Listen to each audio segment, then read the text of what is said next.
Aqui é Maristela, da Fazenda Maristela, e hoje gostaria de falar com vocês sobre um ponto até chato para mim de falar a respeito, mas é uma verdade que talvez ajude algumas pessoas a não cometer os mesmos erros. E é justamente isso, coisas que eu não faria no início dessa jornada de morar fora do sistema, né?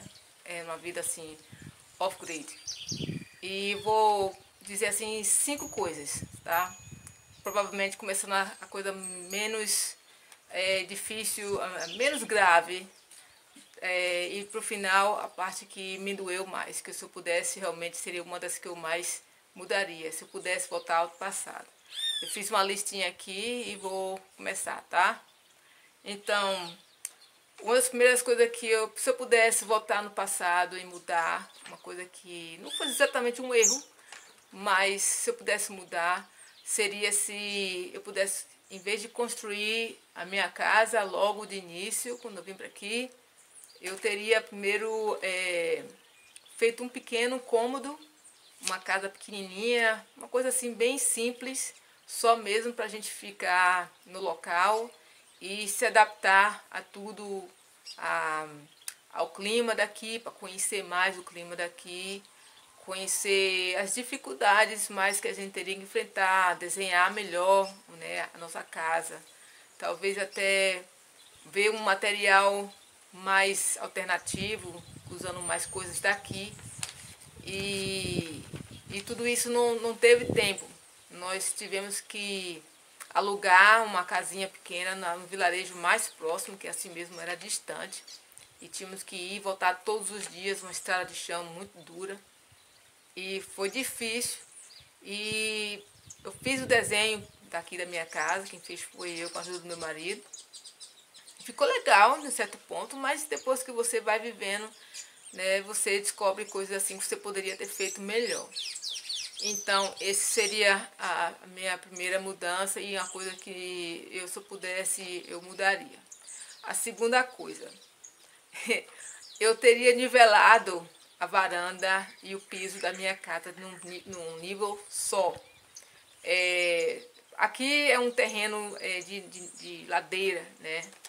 Não é muita inclinação, mas é com ladeira. Aqui já existia uma casa anteriormente, uma casa feita de barro com pau. Eu não sei, tem uma técnica que o pessoal chama isso, o pessoal da roça sempre costumava fazer no passado, mas estava em ruínas e já estava toda perfurada, já tinha parede caída e tudo mais. Então a gente achou melhor destruir e fazer outra, porque às vezes é mais fácil você construir um novo do que você tentar fazer uma coisa velha nova. Então, o nível daqui do local, do chão, eu queria fazer todo plano, né? Nem que você tivesse que cavar, encher e tal, mas plano. Por quê? Vendo a longo prazo, a gente não fica mais jovem, ao contrário. Então, eu já tenho problema de joelho por questões de trabalho anteriores que eu fiz na minha vida. E eu não estou precisando de estar subindo e descendo degraus. Embora aqui não são degraus, são 1 ou 2 degraus só que eu falo, mas você tem a constância, está sempre usando esses degraus. E já aconteceu de eu te precisar, seria para mim melhor se não tivesse, já aconteceu isso em 2013, uma coisa que talvez no futuro eu fale a respeito, até mesmo nesse vídeo. E que se aqui não tivesse degrau nenhum, seria bem melhor. Então, se eu pudesse, eu tivesse pensado melhor, eu teria feito tudo nivelado mesmo, que demorasse mais tempo de preencher tudo a terra, né? De nivelar tudo direitinho. Então, esse foi, teria feito diferente, número 2. Número 3, eu teria feito um telhado mais fácil para manutenção. Nós fizemos um telhado aqui, umas paredes altas, né? Naturalmente o telhado ficou alto, porque por causa do calor. Pensamos um telhado mais alto, melhor. Inclusive na época não sabíamos qual tipo de telha que a gente escolher. Eu escolhi a telha Onduline. Tem vídeos falando, eu falo das vantagens e desvantagens da telha Onduline. Por que eu escolhi essa telha? Porque na época eu pesquisei na internet e estava considerando como uma telha ecológica. E eu achei que válida, né? Li a respeito, mal interpretei a telha e ela esquenta bastante, mas assim mesmo, mesmo que fosse uma telha de cerâmica, um telhado alto para ventilação é boa, né? Mas acontece o que? Eu escolhi essa telha Andoline e ela é uma telha assim, bom, com um telhado alto, você tem que, para você deslocar, às vezes você tem que fazer alguns trabalhos de manutenção, fechar o lado das paredes. Às vezes aparece cobra, já apareceu cobras aqui, já apareceu ratos. E esses bichos estão lá em cima, você tem que dar um jeito. Coisas que acontecem dessa maneira. Você com o telhado tão alto, você tem que ter uma escada muito alta para fazer isso. Então, seria uma das coisas que eu procuraria fazer um desenho diferente, talvez assim mesmo manter um telhado mais alto, mas de uma maneira que fosse mais acessível para que eu pudesse fazer a manutenção, que eu ainda estou ainda em estudo de como eu vou fazer isso no futuro, fazer uma mudança, alguma coisa nesse estado. Mas é uma coisa que eu penso, que se eu pudesse voltar ao passado, eu mudaria, eu teria feito diferente. E ponto número 4. Essa foi uma das coisas que me doeu mais. Isso praticamente foi um arrependimento. Eu comprei um aerogerador, eletricidade, né? Estava pesquisando quais fossem as melhores maneiras para a gente ter energia aqui. Aqui venta bastante, né? Agora eu estou com sorte, mas aqui venta bastante. E na época também não tinha tantas árvores como tem agora. Nós plantamos muitas, outras deixamos nascer. E aqui era um pasto limpo, pasto sem capim, era mais malva, uns matinhos que nascem assim quando a terra está muito, muito assim dura. Enfim, qual a alternativa para a energia? Tinha a energia solar ou essa energia eólica. E com essa energia eólica, esse aerogerador, não seria o horizontal em si o vertical. Vocês talvez já devem falar nisso. Achei a ideia ótima, você não precisa de uma torre tão alta, é mais baixo e tudo mais. Só que na época não tinha ninguém que fizesse esse tipo de aerogerador. Encontrei uma pessoa que fizesse aqui na cidade de Salvador. Só que o rapaz também estava começando, ele já tinha feito alguns, eu achei que estava tudo bom. E comprei caro pra caramba na época, toda animada, porque ia produzir 1000 watts de energia por dia, assim, por dia, hora por hora, acho que era por hora, se eu não me engano, ia dar para carregar as baterias. Oh, que decepção. Foi um trabalho enorme para poder trazer esse material para aqui. Fizemos tudo direitinho. Meu marido, ele tem um bom conhecimento de eletrônica, eletricidade, ele montou tudo certinho, direitinho. Qual foi o problema? Na hora de carregar a bateria, não estava carregando porque a quantidade de energia que estava entrando não era autossuficiente. Por exemplo, aqui era 12 volts o sistema. Então, a voltagem tinha que ser menor do que, maior do que os 12 volts para poder a bateria carregar. E isso não estava acontecendo. De vez em quando, talvez, passasse os 12 volts. Ou 10 volts, digamos, porque a bateria, quando ela chega no mínimo, acho que no máximo ela podia ficar vazia mesmo, acho que é 10 volts mais ou menos. Assim mesmo não é bom. De qualquer forma, a bateria não estava carregando. E aí pronto, ficou esse aerogerador aqui esse tempo todo, até hoje, 10 anos. Não pudemos usar, sem saber como fazer, já pensamos aqui com uma maneira de como fazer para usar. Tem umas partes de motor e tudo mais que a gente tem como fazer para fazer que ele funcione. Ainda tem esperanças, né? O projeto não foi jogado no lixo, não. É questão mesmo de parte financeira e um pouco mais de pesquisa de como a gente fazer para fazer esse projeto funcionar. Mas, poxa, esse dinheiro que eu gastei comprando esse gerador, eu teria feito outras coisas.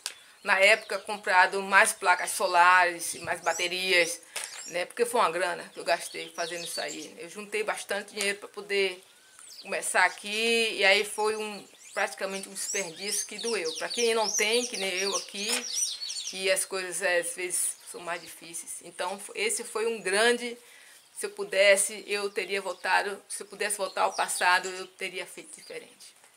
E por último, a questão da minha saúde. os trabalhos que eu fazia no passado, eu tive um pequeno acidente com o meu joelho, então fiquei boa, fiz fisioterapia, estava fazendo tudo, as coisas normais, até corria e tudo. Vim para aqui e aqui teve muito trabalho braçal, trabalho assim pesado para se fazer. E eu, poxa, eu estava animada, comecei a fazer tudo carregando pedra pesada, essas coisas assim. Eu já não era muito novinha na época, mas hoje definitivamente não. Mas na época eu estava bem, né? O joelho estava bom. Só que o excesso, aos poucos, uma vez o joelho ficou inchado. E eu fiquei um mês sem poder andar. E a recuperação foi difícil. Eu fui ao ortopedista e ele mandou fazer fisioterapia aquática. Poxa, nós estamos no semiárido aqui, no Cerrado, Sertão. Aqui não tem piscina, aqui não tem essas coisas fáceis. E aqui nessa propriedade não tem nenhum tipo de nascente, rio, lago, nada disso. Coisas que eu pretendo colocar pra gente, né, para nós mesmos no futuro, mas não tinha na época. Então eu tive que me virar para tentar fazer uma fisioterapia por conta própria. O joelho ficou bom, mas nunca voltou o que era antes. Eu gostava muito de correr, de fazer meus exercícios, eu não posso fazer mais. Estou ainda correndo atrás, como voltar aos poucos. Isso que aconteceu foi em 2013.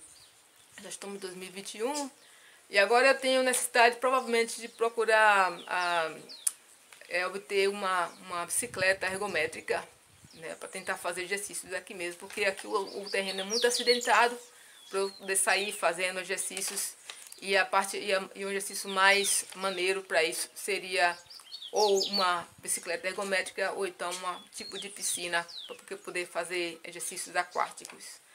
Mas, poxa, se eu pudesse voltar atrás, se eu soubesse disso, eu definitivamente não teria feito tanto esforço, teria cuidado mais do meu joelho, porque eu sinto muito falta de correr, de fazer as minhas coisas como eu fazia antes.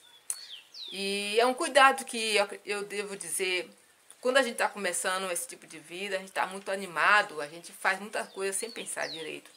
E naturalmente a gente não sabe dizer como é que vai ser o futuro, né? Não é quer dizer que a gente se arrependa depois, mas o destino é uma coisa que a gente não tem como mudar. A gente pode fazer todo o plano que a gente queira, mas às vezes as coisas não ocorrem como a gente quer, né? E não é que eu esteja insatisfeita com as coisas da maneira que estão. O lugar se transformou, está cada vez mais bonito, estou super satisfeita. E os problemas que eu não posso voltar mais atrás e consertar, eu estou dando um jeitinho de como ir para frente e melhorando cada vez mais, né? A gente vai ficando maduro e mais experiente e aprendendo com os nossos erros. Então é isso aí que eu achei que eu deveria compartilhar com vocês também, as coisas que acontecem, que a gente não é sempre perfeito, tem muita coisa que não é perfeita, que não dá certo. Tem muitas coisas que dão certo, inesperadas também. Então, só um alô aí para quem esteja começando. Sabe, são essas coisinhas que você não pensou, pode pensar, mas não se preocupe, porque o seu destino deve estar traçado. Seja lá o que for, vai ser, né? Então é isso, gente. Breve estaremos fazendo mais vídeos. Obrigado por ter assistido. Hoje estou gravando hoje numa sexta-feira, que é português comigo, e na próxima terça-feira é com Cris em inglês. Até lá então. Obrigada. Tchau, tchau.